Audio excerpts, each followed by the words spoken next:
Dear students, आज हम apoptosis को रेगुलेट करने वाले सिग्नलिंग पाथवेज के ही सेकंड पार्ट को कंटिन्यू कर रहे हैं। हमने अपने पिछले वीडियो में पढ़ा था कि एक पाथवे P53 वाला पाथवे पढ़ा था कि किस प्रकार से जो सेल साइकिल है जब चल रही है तो पूरा चेक पॉइंट्स, जो सेल साइकिल के चेक पॉइंट्स हैं, उन चेक पॉइंट्स पर ये देखा जाता है कि कहीं कोई सेल के अंदर कहीं कोई प्रॉब्लम तो नहीं है, सेल न्यूक्लियस का जो रेशो है वो सही है कि नहीं है, या फिर DNA जो है वो कहीं से कोई डैमेज तो नहीं है, रेप्लिकेशन के दौरान उसमें कोई त्रुटि तो नहीं आ गई है। अगर किसी भी प्रकार की त्रुटि है, कोई म्यूटेशन आ गया है या कोई एरर आ गया है, तो वो सेल साइकिल वहीं पर हॉल्ट हो जाती है, रुक जाती है उन चेक पॉइंट्स पर। और उसके बाद में ये देखा जाता है, ये डिसीज़न लिया जाता है कि ये जो डैमेज हुआ है DNA का, ये सही हो सकता है या नहीं हो सकता। अगर सही हो जाता है तो उसको प्रॉपर उसकी रिपेयरिंग की जाती है, और अगर DNA रिपेयरिंग नहीं हो रही है, वो नहीं सही हो सकता है, तो उसको एपोप्टोसिस उस कोशिका का कर दिया जाता है। तो इसमें हमने P53 का रोल देखा था कि किस प्रकार से P53 है वो सेल साइकिल को हॉल्ट करता है और सेल डेथ को एक्टिवेट करता है। अपने दूसरे पार्ट में हम एक अनदर पाथवे के बारे में चर्चा करेंगे जो सेल सर्वाइवल से रिलेटेड है, PI3 kinase pathway and cell survival. Many growth factors that signal cell survival activate receptor tyrosine kinases, leading to activation of PI3 kinase, formation of PIP3 and activation of the protein kinase AKT। कुछ growth factors होते हैं जो cell के ऊपर जो receptor है PI3 kinase, tyrosine kinase receptor को, ये ग्रोथ फैक्टर जब जुड़ जाते हैं तो टायरोसिन काइनेज रिसेप्टर एक्टिवेट हो जाता है। अगर ये टायरोसिन काइनेज रिसेप्टर एक्टिवेट हो गया तो इन रिसेप्टर का क्या है, जैसे कोशिका झिल्ली के बाहर की तरफ तो ये ग्रोथ फैक्टर जुड़ गए, और ग्रोथ फैक्टर बाहर की तरफ जैसे ही जुड़ जाएंगे तो इसके अंदर साइटोसोलिक जो टेल है, यानी साइटोसोल में जो इसकी जो पूंछ वाला भाग है, इसका जो पार्ट है, वहाँ पे फॉस्फेट ग्रुप होता है। तो ये एक्टिवेट हो गया तो ये अपना फॉस्फेट ग्रुप अनदर प्रोटीन को देगा, उसको एक्टिवेट करेगा, वो अनदर प्रोटीन को देंगे, उनको एक्टिवेट करेगा। इस तरीके से ये कैस्केड चलता जाता है। तो इसके लिए सबसे पहले शुरुआत कहाँ से होगी, टायरोसिन काइनेज से कोई ग्रोथ फैक्टर आके जुड़े। ग्रोथ फैक्टर्स सेल सर्वाइवल और सेल प्रोलिफरेशन के लिए बेहद आवश्यक होते हैं। अगर उन ग्रोथ फैक्टर्स की कमी हो जाती है तो सेल डेथ की ओर एक्टिवेट होती है। तो ग्रोथ फैक्टर्स जो हैं वो सबसे पहले कहाँ जुड़ते हैं, टायरोसिन काइनेज रिसेप्टर से जुड़ते हैं। टायरोसिन काइनेज जो है वो टायरोसिन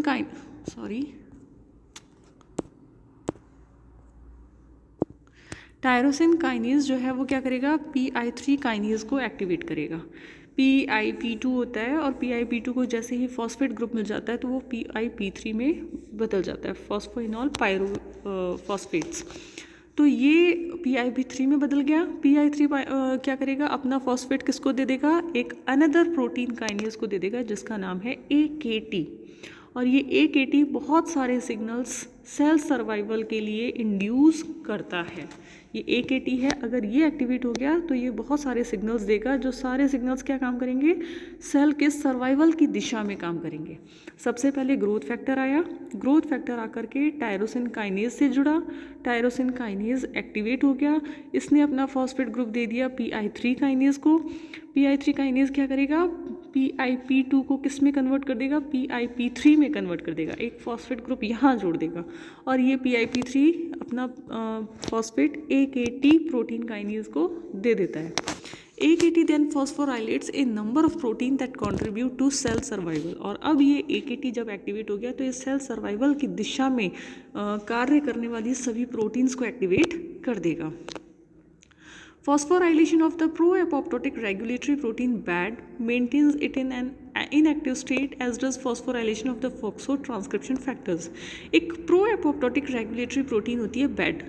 प्रो एपोप्टोटिक से नाम से हमें समझ में आ रहा है कि एपोप्टोसिस की दिशा में काम करने वाली प्रोटीन है BAD। तो जनरली ये बाकी की जो सेल सर्वाइवल की दिशा में जो प्रोटीन्स हैं जो काम कर रही हैं, उनको ये इनएक्टिव स्टेट में रखने का काम करती है BAD प्रोटीन। लेकिन जब AKT एक्टिवेट हो गई तो ये AKT क्या करेगी, इस BAD को बांधे रखेगी, इसको इनएक्टिवेट कर देगी। ये इनएक्टिवेट हो गई तो जो सेल सर्वाइवल की दिशा में काम करने वाली अन्य प्रोटीन्स हैं वो अपने आप ही एक्टिवेट हो जाएंगी, और वो एक्टिवेट हो गई तो सेल सर्वाइवल वाले दिशा में ही काम करेगी, मतलब सेल का सर्वाइवल होगा, सेल डेथ नहीं होगी। In the absence of AKT signalling Bad promotes apoptosis. Obvious सी बात है कि जब तक AKT का सिग्नल नहीं मिलेगा तब तक जो बैड प्रोटीन है वो एपोप्टोसिस को प्रमोट करेगी। And FOXO stimulates transcription of another pro apoptotic protein बिम।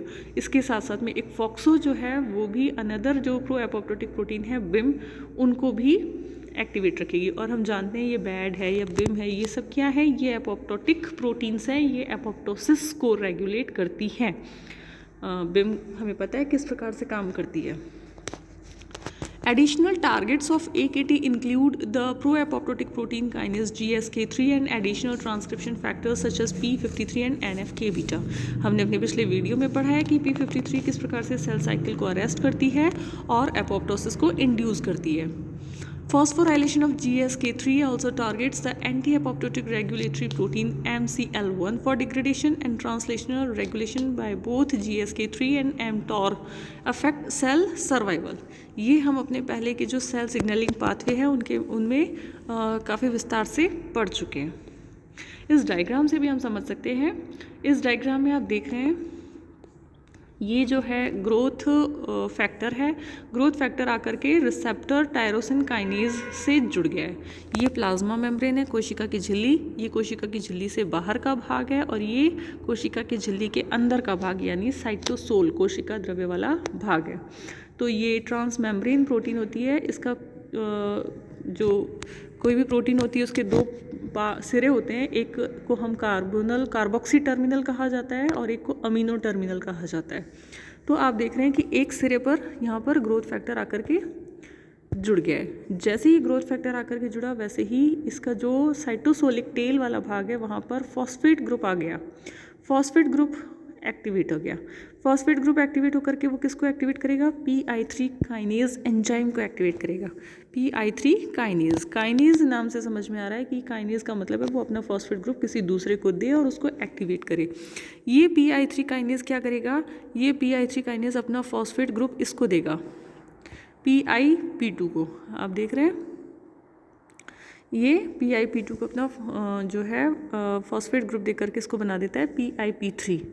ये PIP3 जो है ये mTOR प्रोटीन को एक्टिवेट कर रहे हैं, और ये अल्टीमेटली सब लोग क्या कर रहे हैं, ये सब लोग इस AKT को एक्टिवेट कर रहे हैं, AKT को फॉस्फोराइलेट कर रहे हैं, उस पर फॉस्फेट ग्रुप को जोड़ रहे हैं। फॉस्फेट ग्रुप जुड़ते ही ये AKT आप देख रहे हैं पीछे इस पर येलो कलर का निशान दिखाई दे रहा है, इसका मतलब क्या हो गया, ये एक्टिवेट हो गया है।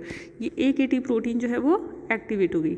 अब ये अलग अलग दिशा में बहुत सारे काम करती है जो कि सारे के सारे सेल सर्वाइवल से संबंधित हैं।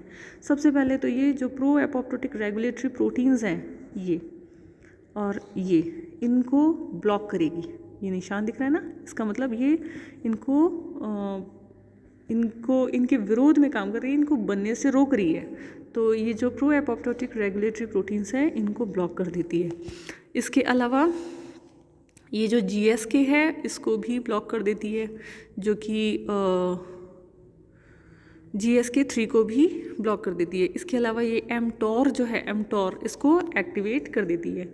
ये GSK3 जो है ये GSK3 P53 को एक्टिवेट करने का काम कर रही है। तो P53 जो है वो एपोप्टोसिस की दिशा में काम करती है, इसलिए इसको यहाँ पे इसका विरोध किया जा रहा है, जिससे ये GSK3 बने नहीं, और GSK3 नहीं बनेगा तो P53 भी नहीं बनेगा, और ये जो एंटी एपोप्टोटिक जो एपोप्टोसिस से रिलेटेड जो प्रोटीन्स है वो भी नहीं बनेंगी। इसके साथ साथ में ये AKT प्रोटीन जो है वो एंटी एपोप्टोटिक रेगुलेटरी प्रोटीन्स है उनको एक्टिवेट करने का काम करती है। तो फर्दर फाइनली ये सारे के सारी जो प्रोटीन्स हैं ये सेल सर्वाइवल की दिशा में काम कर रही है। तो हमने देखा कि किस प्रकार से सेल्स जो है सेल सर्वाइवल के लिए काम करती है।